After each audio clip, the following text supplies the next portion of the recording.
Hi friends, இன்றைக்கி இந்த வீடியோவில் பார்க்க போகிறது சிம்பிளான லஞ்ச் மெனு தான். சாதம், பருப்பு, சின்ன வெங்காய காரக்குழம்பு, பன்னீர் பால்கோவா, ஸ்டஃப்டு சப்பாத்தி. வாங்க எப்படி செய்யுதுன்னு பார்க்கலாம். இப்போ தால் வைக்கிறதுக்கு 100 கிராம் அளவு துவரம் பருப்பு எடுத்து ஒரு 10 நிமிஷத்துக்கு முன்னாடியே நல்லா வாஷ் பண்ணிட்டு ஊற வச்சு எடுத்திருக்கேன். அதை ஒரு குக்கரில் சேர்த்துக்கிறேன். இப்போ தேவையான அளவு தண்ணி சேர்த்துக்கலாம். பருப்பு மூழ்கிற அளவுக்கு தண்ணி சேர்த்துக்கலாம். இன்றைக்கி தால் கொஞ்சம் தண்ணியாக வைக்க போகிறேன், அதனால் தண்ணி கொஞ்சம் கூடுதலாக சேர்த்துருக்கேன். இதோட 2 பச்சை மிளகாய் சேர்த்துக்கலாம். கொஞ்சமாக தோல் உரித்த வெள்ளை பூண்டு சேர்த்துக்கிறேன். சின்ன வெங்காயம் கொஞ்சம் சேர்த்துக்கலாம். இப்போ இது கூடயே 1 டீஸ்பூன் அளவு ஜீரகம் சேர்த்துக்கிறேன். கொஞ்சமாக மஞ்சள் தூள் சேர்த்துக்கலாம். இது கூடயே கொஞ்சமாக உப்பு சேர்த்துக்கிறேன். இப்போ குக்கர் மூடி போட்டு விசில் வச்சு 4 விசில் வேக வச்சு எடுத்துக்கலாம். இன்னொரு குக்கரில் 1 கப் அளவு அரிசி நல்லா வாஷ் பண்ணிட்டு ஊற வச்சு எடுத்து வச்சுருக்கேன். அதையும் 3 விசில் வேக வச்சு எடுத்துக்கலாம். இப்போ பருப்பும் சாதமும் ரெடி ஆகிடுச்சு. இப்போ பருப்பு தாளிக்க கொஞ்சமாக எண்ணெய் சேர்த்துக்கலாம். அதிலே ஒரு சின்ன டீஸ்பூன் அளவு நெய் சேர்த்துக்கிறேன். நெய் நல்லா மெல்ட் ஆனதுக்கப்புறமா கடுகு சேர்த்துக்கலாம். கடுகு பொரிஞ்சதுமே ஜீரகம் சேர்த்துக்கிறேன். இப்போ கடுகு ஜீரகம் ஓரளவு நல்லா பொரிஞ்சிருச்சு. இதோட ஒரு வரமிளகாய் கிள்ளி சேர்த்துக்கலாம்.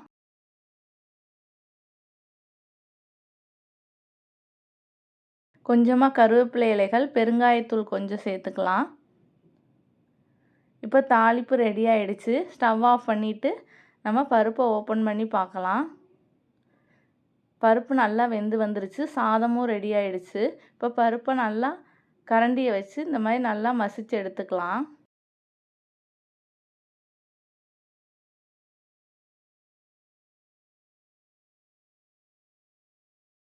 எனக்கு கொஞ்சம் உப்பு பத்தாமல் இருந்தது, லைட்டாக உப்பு சேர்த்துக்கிட்டேன். இப்போ இதை வேற ஒரு பாத்திரத்துக்கு மாற்றிக்கலாம். இப்போ தாளித்து வச்ச பொருட்களையும் அதோடையே சேர்த்துக்கலாம்.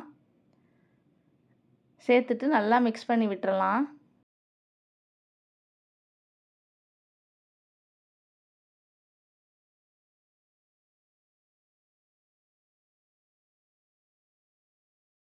இப்போ பார்த்திங்கன்னா நம்ம பருப்பு ரெடி ஆகிடுச்சு. இந்தளவு தண்ணியாக இருந்தால் தான் சாதத்துக்கு ரொம்ப நல்லாயிருக்கும்.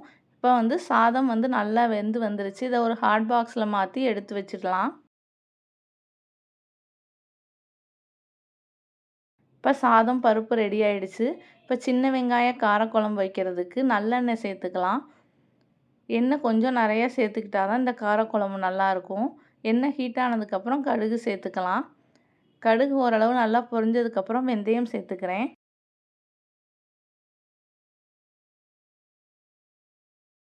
இப்போ வெந்தயமும் பொரிஞ்சிருச்சு. இதோட கொஞ்சமாக வெள்ளை பூண்டு சேர்த்துக்கிறேன்.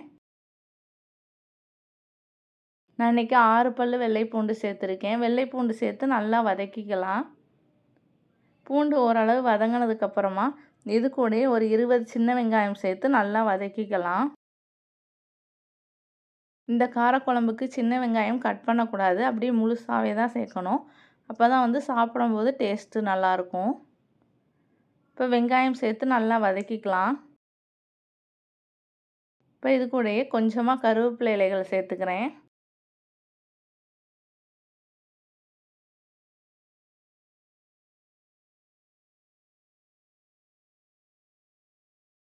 ஒரு சின்ன சைஸ் தக்காளி கட் பண்ணி சேர்த்துக்கிறேன். அதையும் இந்த எண்ணெயிலேயே நல்லா வதக்கிக்கலாம்.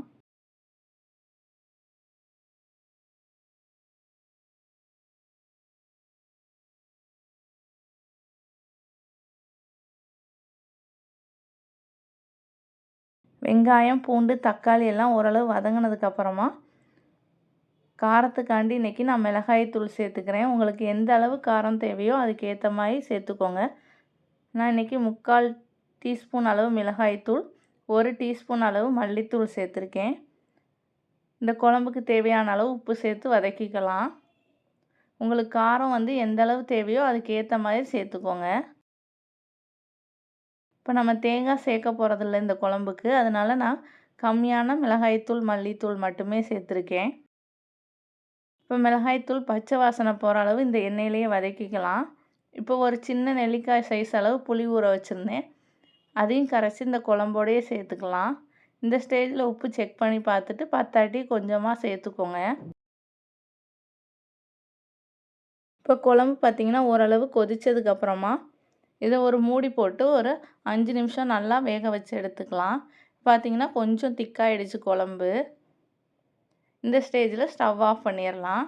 இப்போ நம்ம சின்ன வெங்காய காரக்குழம்பும் ரெடி ஆகிடுச்சு. இப்போ ஸ்டஃப்டு சப்பாத்தி செய்கிறதுக்கு நான் இன்றைக்கி உருளைக்கிழங்கு வேக வச்சு எடுத்துக்கிறேன். அதை ஒரு குக்கரில் சேர்த்துட்டு ரொம்ப நேரம் வேக வைக்கக்கூடாது, 2 விசில் வேக வச்சு எடுத்தாலே போதும். பன்னீர் பால்கோவா செய்கிறதுக்கு நான் இன்றைக்கி வீட்டிலையே பன்னீர் ரெடி பண்ணி வச்சுருக்கேன். ஆல்ரெடி இந்த வீடியோ நான் போட்டிருக்கேன், லிங்க் வேணால் டிஸ்கிரிப்ஷனில் கொடுக்குறேன், செக் பண்ணி பார்த்துக்கோங்க பன்னீர் எப்படி செய்கிறதுன்னு சொல்லிட்டு. இப்போ இந்த பன்னீர் உதுத்து எடுத்து வச்சுக்கலாம் பால்கோவா செய்கிறதுக்கு. இப்போ ஸ்டஃப்டு சப்பாத்தி செய்கிறதுக்கு 1.5 கப் அளவு நான் கோதுமை மாவு எடுத்துக்கிறேன். இது கூடயே 1 டேபிள் ஸ்பூன் அளவு கருப்பு எள்ளு சேர்த்துக்கிறேன்.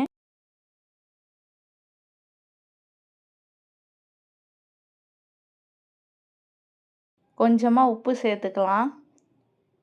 1/2 டீஸ்பூன் அளவு சர்க்கரை சேர்த்துக்கிறேன்.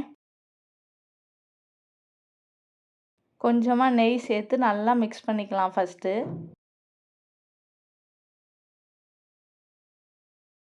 இப்போ இந்த மாவை நல்லா மிக்ஸ் பண்ணிக்கலாம். கொஞ்சம் கொஞ்சமாக தண்ணி ஊற்றி பிசைஞ்சு எடுத்துக்கலாம்.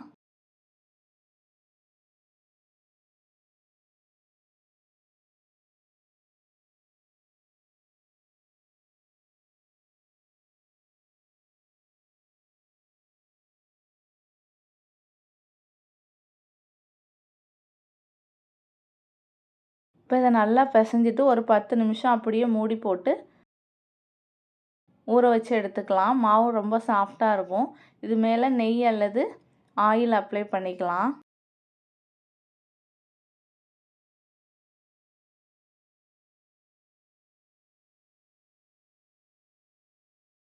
இப்போ நம்ம ஸ்டஃப்டு சப்பாத்திக்கு மாவு ரெடி ஆகிடுச்சு. அதே சமயம் நம்ம வேக வச்ச பொட்டேட்டோவும் வெந்துருச்சு. இப்போ இது தோலை உரித்து தனியாக எடுத்து வச்சுக்கலாம். இப்போ இந்த பொட்டேட்டோ செய்கிறதுக்கு மசாலா ரெடி பண்ணுறதுக்கு ஒரு கடாய் வச்சுக்கலாம். அதில் கொஞ்சமாக ஆயில் சேர்த்துக்கிறேன். ஆயில் ஹீட் ஆனதுக்கப்புறம் ஒரு பெரிய வெங்காயம் பொடியாக கட் பண்ணது நல்லா வதக்கிக்கலாம். நீங்கள் வேணும்னா காரத்துக்கு பச்சை மிளகாய் சேர்த்துக்கலாம். நான் இன்றைக்கி குழந்தைங்க சாப்பிட்றனால பச்சை மிளகாய் எதுவுமே சேர்க்கலை. மிளகாய்த்தூளும் கரம் மசாலா மட்டும்தான் சேர்த்துருக்கேன். கொஞ்சமாக மிளகாய்த்தூள் கரம் மசாலா கொஞ்சம் சேர்த்து நல்லா வதக்கிக்கலாம்.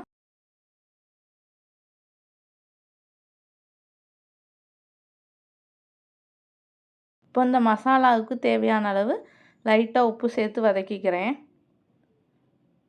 இது கூடயே வேக வச்சு தோல் உரித்து வச்சுருக்க பொட்டேட்டோவை மசித்து சேர்த்துக்கலாம்.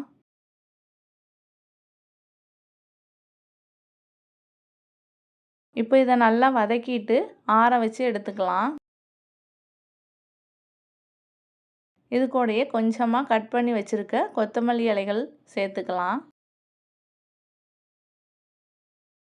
இப்போ இது ஒரு ஓரமாக எடுத்து ஆற வச்சுக்கலாம். இப்போ பன்னீர் பால்கோவா செய்கிறதுக்கு ஒரு கடாய் வச்சுக்கலாம். அதில் 1 டம்ளர் அளவு பால் சேர்த்துக்கிறேன்.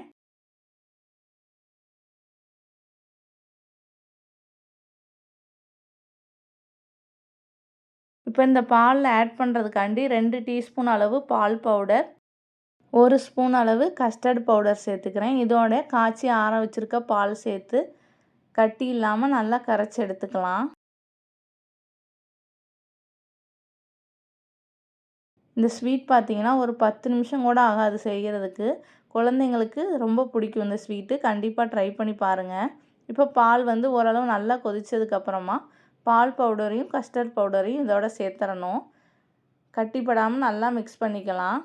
இப்போ பால் ஓரளவு நல்லா சுண்டி வந்ததுக்கப்புறமா உதுத்து வச்சுருக்க பன்னீர் சேர்த்துக்கலாம். பன்னீர் சேர்த்து அடிப்பிடிக்காமல் நல்லா கிளறிக்கிட்டே இருக்கணும்.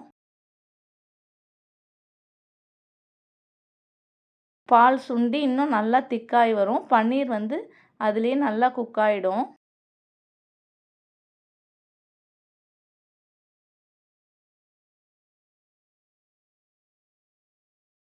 சுற்றியும் ஆடையெல்லாம் எடுத்து விட்டு நல்லா மிக்ஸ் பண்ணிக்கோங்க.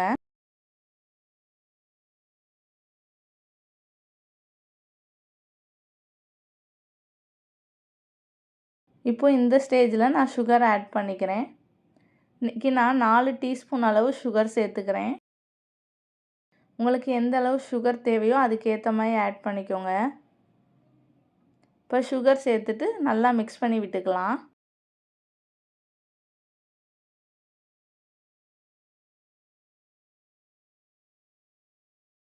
இப்போ லைட்டாக ஒரு பிஞ்ச் அளவு சால்ட்டு சேர்த்துக்கலாம். எந்த ஸ்வீட் செஞ்சாலும் அதில் லைட்டாக சால்ட்டு சேர்க்கும்போது டேஸ்ட் ரொம்ப நல்லாயிருக்கும். கொஞ்சமாக கீ சேர்த்துக்கிறேன். இப்போ இது மேலேயே கொஞ்சமாக பாதாம் துருவி சேர்த்துக்கலாம். இப்போ நம்மளோட ஸ்வீட் சூப்பராக ரெடி ஆகிடுச்சு. இதை ஆற வைக்கும்போது இன்னும் வந்து கொஞ்சம் ட்ரை ஆகிடும். அதனால் இந்த ஸ்டேஜ்லேயே ஸ்டவ் ஆஃப் பண்ணிடலாம். இப்போ பார்த்திங்கன்னா சப்பாத்தி மாவும் நல்லா ஊறி இருக்குது ஒரு 10 நிமிஷம். இப்போ நம்ம அதை ரெடி பண்ணி எடுத்துக்கலாம். நார்மலாக நம்ம எப்போவுமே சப்பாத்தி தேய்க்கிற மாதிரி தேய்ச்சி எடுத்துக்கலாம் ஃபஸ்ட்டு.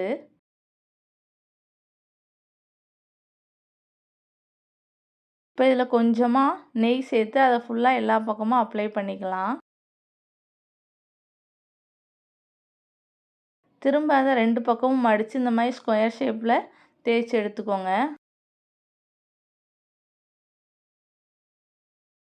இப்போ இதில் சென்டரில் ஒரு லைன் போட்டுக்கலாம்.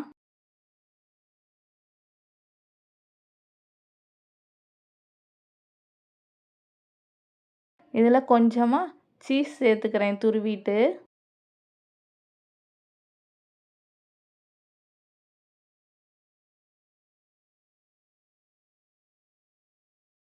இது மேலேயே கொஞ்சமாக பன்னீர் சேர்த்துக்கலாம்.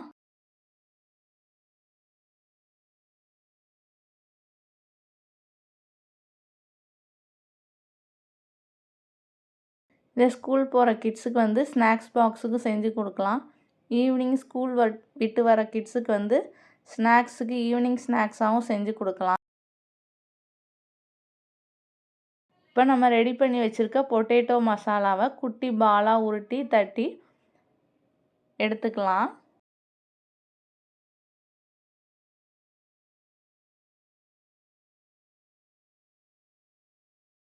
இப்போது அதை இந்த மாதிரி கார்னரில் வச்சு மடிச்சுக்கலாம்.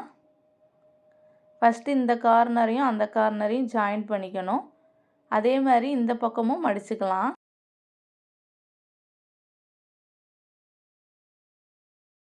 பார்த்திங்கன்னா இந்த மாதிரி நமக்கு ஸ்கொயர் ஷேப்பில் கிடைக்கும். இதை வந்து நம்ம இப்படி கையிலேயே இன்னும் தட்டி எடுத்துக்கலாம். இந்த எக்ஸ்ட்ரா இருக்க மாவை நம்ம லைட்டாக கட் பண்ணிக்கலாம்.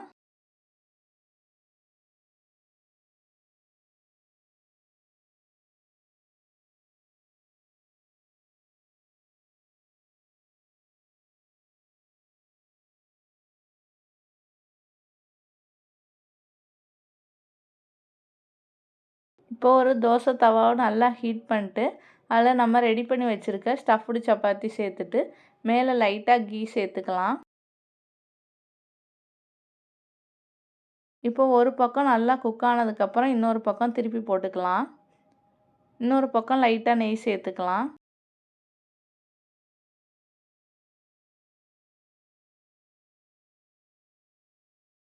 இப்போ சப்பாத்தி 2 பக்கமும் நல்லா குக் ஆகிடுச்சு.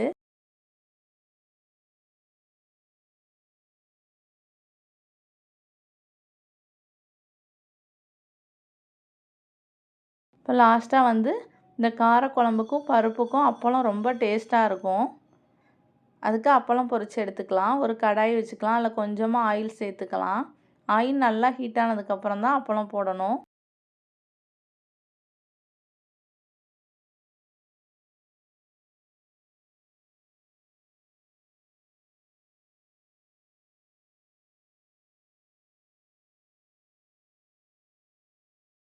இப்போ நம்மளோட டேஸ்டியான மதிய லஞ்ச் ரெடி ஆகிடுச்சு.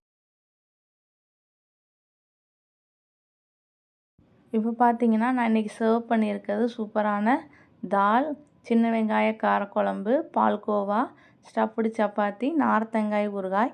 இந்த ஆல்ரெடி நான் வீடியோ போட்டிருக்கேன், டிஸ்கிரிப்ஷனில் லிங்க் கொடுக்குறேன், கண்டிப்பாக பாருங்கள். ரொம்ப டேஸ்ட்டாக இருக்கும் இந்த ஊறுகாய். சாதம், பருப்பு, ரசம், வெரைட்டி ரைஸ் எல்லாத்துக்குமே நல்லாயிருக்கும். தேங்க்யூ ஃபார் வாட்சிங்.